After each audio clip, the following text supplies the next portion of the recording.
Out of the wilds of ancient Greece, a magnificent empire arose, the heroic vision of one man. In just 13 years, he swallowed up most of the Western world and pushed deep into uncharted territory. He crushed the mightiest powers on earth and was hailed a king, an emperor, even a god. The first true conqueror, Alexander the Great, paved the road to glory.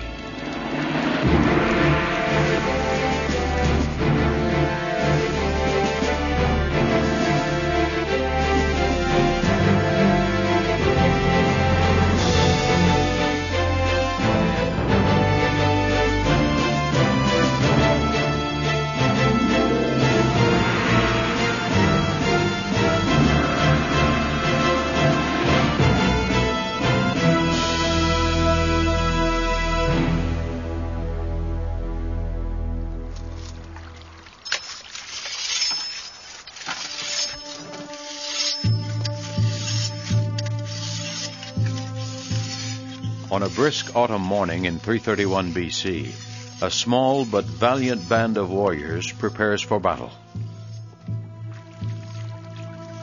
Their enemy, an army 5 times their size and the most powerful force on earth, the Persian Empire.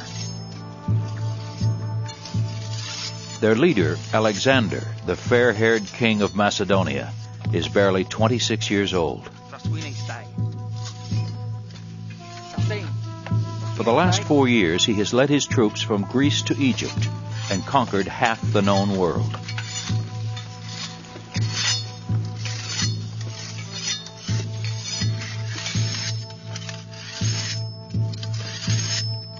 But today his men are uneasy. Already tired and homesick after a 2,000-mile crusade, they now face staggering odds. Still, Alexander is convinced this will be their finest hour.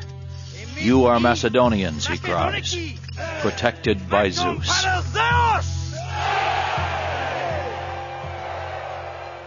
Alexander was born to conquer. The son of a warrior king, he is heir to a powerful throne.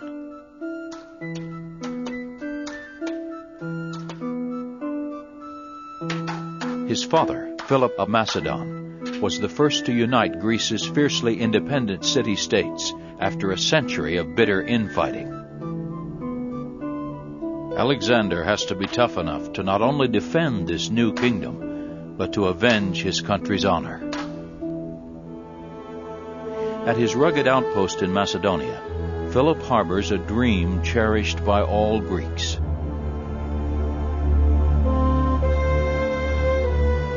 Across the Aegean Sea in Anatolia, now modern Turkey, the long-despised Persian Empire occupies several revered Greek cities, including the birthplaces of Aesop, Pythagoras, and Homer. Philip is determined to punish the Persians for their invasion of Greece 150 years earlier by driving them out. With such ambitions, a father must forge in his son a spirit as strong as iron.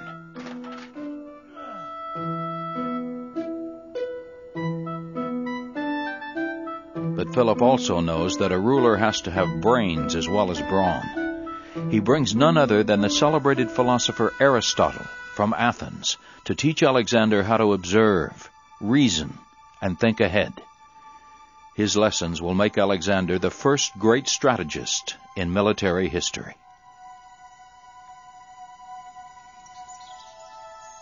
But it's an epic poem that fires the boy's imagination.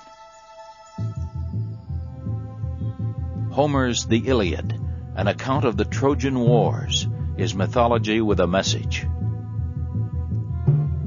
In it, the Greek hero Achilles wins a bloody victory over Hector at the city of Troy. But Achilles is no brute. After the battle, he shows compassion by returning the body of his dead foe to his father, King Priam. Might tempered by mercy is an idea not lost on the young Alexander. For the rest of his life, he will carry a copy of the Iliad wherever he goes. And Achilles, brave, fearless, the paragon of virtue, will become his role model and hero.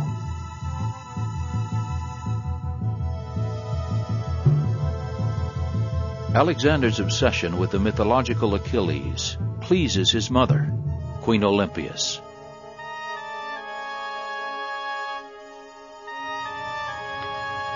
A religious fanatic, she's convinced that Zeus, the king of the gods, and a notorious womanizer, actually seduced her. Sexual intercourse between humans and gods is not unusual in Greek mythology. This time, rumor has it, the result is none other than the child Alexander.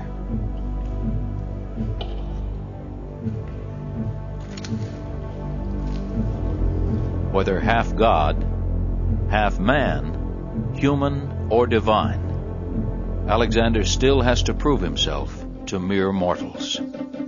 Though small in stature, Alexander is a gifted athlete and a fierce competitor.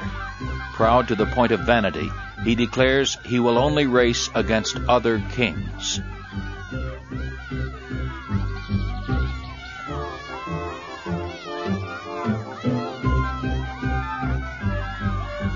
He is also charming and charismatic, and attracts friends who will remain loyal to him for life. His favorite is Hephaestion. In an age when homosexuality is openly practiced, Hephaestion will become Alexander's constant companion and lover.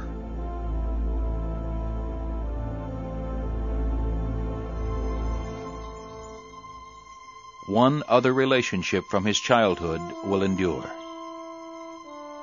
When he was 12 years old, Alexander had his first glimpse of a horse named Bucephalus. Spirited and lightning quick, the horse is considered untamable.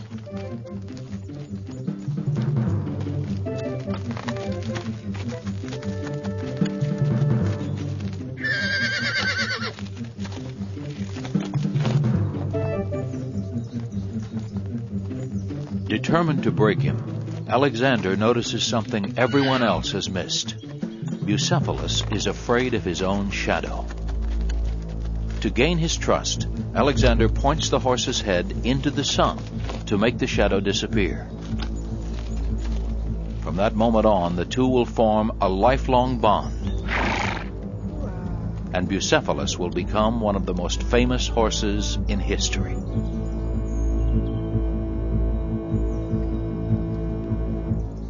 Delighted by his son's ingenuity, Philip observes that Macedonia can't hold on to such a prince for long.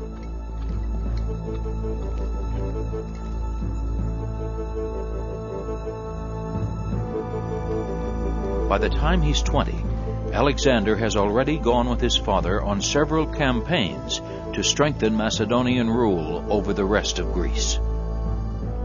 Along the way, he's learned to command the movements and the respect of the men. With a promising young general at his side and a united kingdom behind him, Philip is now ready to attack Persia, an empire 40 times larger than his own. While an advance guard sets sail for Anatolia, Philip stays behind to attend the wedding of his daughter, a union that will ensure peace with a neighboring kingdom.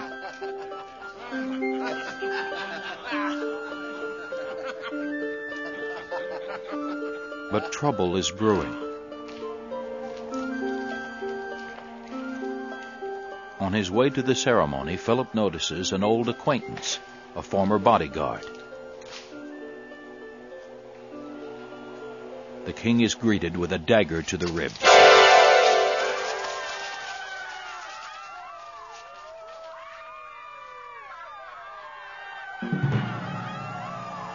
Quickly, soldiers surround the young prince to protect him.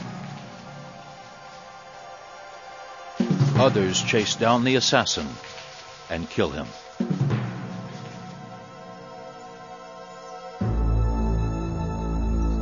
But who was behind the murder? Earlier, Philip had taken a new queen, and many suspect his estranged wife, Olympias, sought revenge. But the truth will die with the king. In the chaotic weeks that follow, Alexander moves swiftly and decisively to assure his succession. Following the custom of the times, he purges the court of enemies and contenders for the throne, including an infant half-brother, leaving no doubt who Philip's rightful heir is. But this king will have to fight to hold on to his crown. Before it's secure, an ocean of blood will be spilled.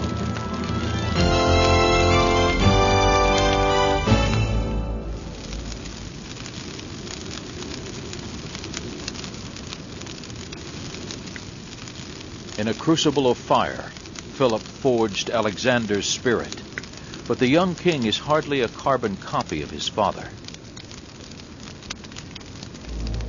Wily and often crude, Philip had ruled Greece with an iron fist, but his son, educated like a Greek, is more refined. Only 21 years old when he ascends the throne in 336 BC, many question if Alexander has the stuff of warriors.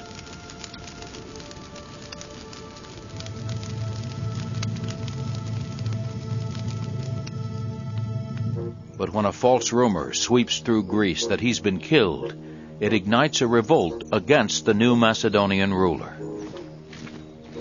As a warning to other Greeks, Alexander marches south to Thebes, the hotbed of the rebellion. There he strikes ruthlessly.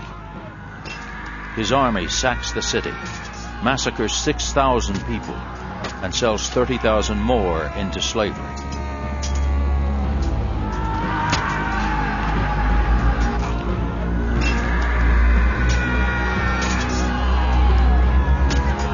The news spreads quickly. Alexander's conquest even reaches the oracle at Delphi, who declares him invincible. By the time Alexander arrives in Athens, no one dares oppose him. But instead of punishing his enemies, he offers them a proposition.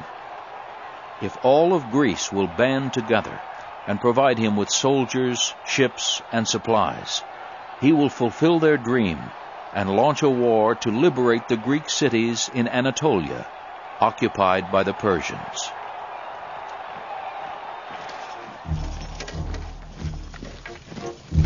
In 334 BC, with an army of 45,000 and his boyhood friend Hephaestion by his side, Alexander embarks on a historic crusade, the conquest of a continent.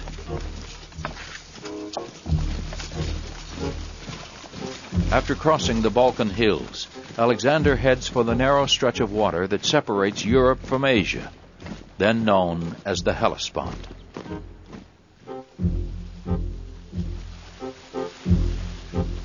As he wades ashore, he vows that all of Asia will be won by his spear.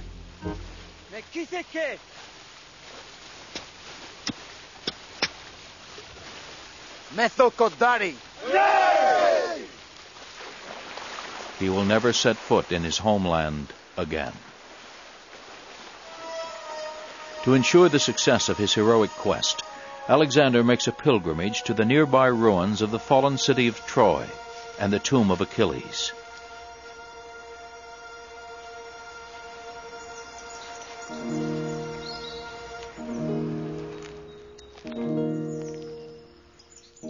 To the Greek hero, he offers up prayers and gifts, but he takes something too: Achilles' shield for good luck in battle.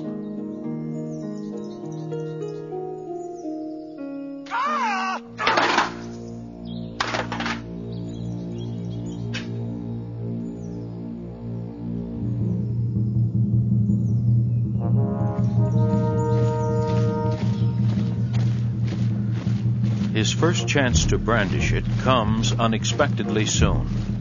At the river Granicus, he spies the army of a local governor, 40,000 Persian troops.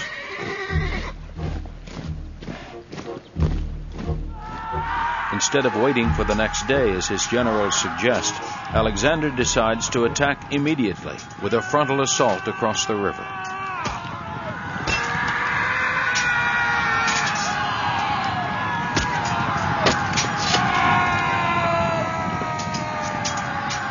Fighting shoulder to shoulder with his men, Alexander plunges into the thick of the battle.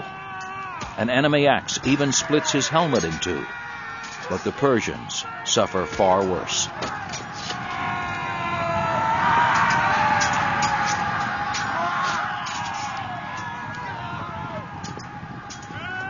Stunned and disheartened by the surprise attack, they lose a third of their men before fleeing the field.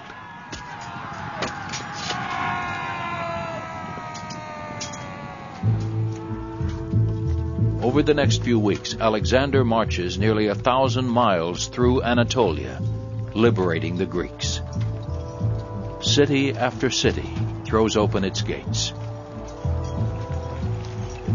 With Greece once again reunited, his father's greatest dream has finally come true.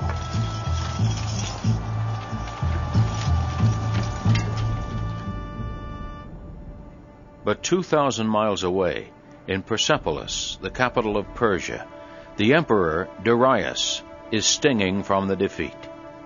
Now it's up to him to stop the audacious young king. Anxious to destroy Alexander, Darius assembles an army of up to 100,000 and invites his court, including his wife, children, and his mother, to come along and savor his victory. With an army half the size of the Persians, Alexander continues his push through Anatolia. The two armies converge at Issus, and the battle lines are drawn.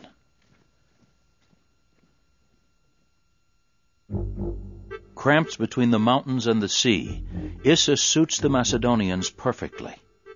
Here, the Persians will be unable to take advantage of their superior numbers. The centerpiece of Alexander's fighting machine is a formation called a phalanx. In tightly knit blocks, foot soldiers wield 18-foot lances tipped in bronze, called sarissas. As each rank lowers its line of sarissas, it creates a deadly wall of spikes.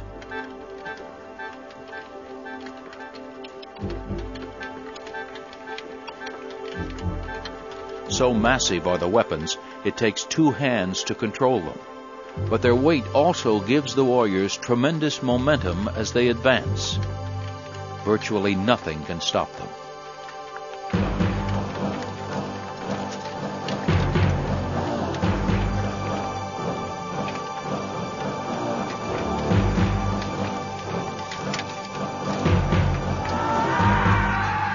By comparison, Persian spears are just 5 feet long.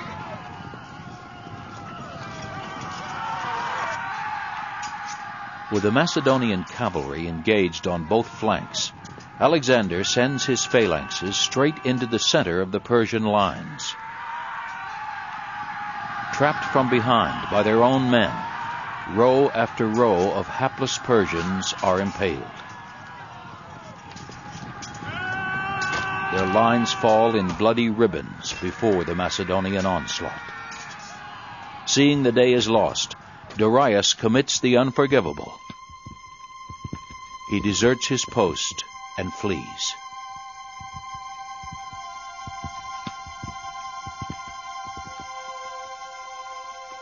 Alexander goes after him, but Darius gets away. Though renowned for being just and wise, Alexander hates a coward. He swears to hunt the fugitive down.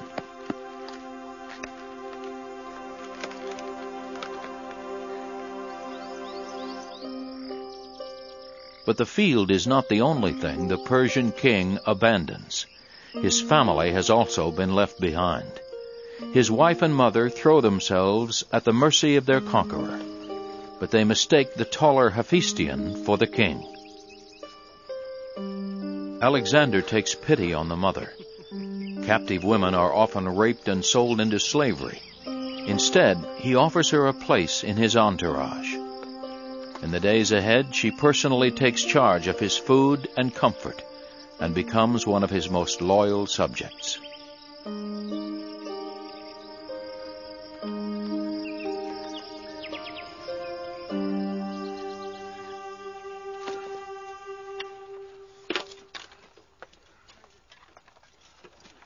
Alexander believes that a leader should be one with his men, sharing both their pain and the spoils of war. If his bravery in battle wins their respect, his compassion and generosity inspires their devotion. Yasas. They would follow him to the ends of the earth, and soon he will lead them there. Yasas. Barely more than a year has passed since the start of his campaign, and already Alexander has accomplished all that he set out to do. But new territory beckons. He plans to march south to the land of the Pharaohs, and to honor and glory never before seen in the ancient world.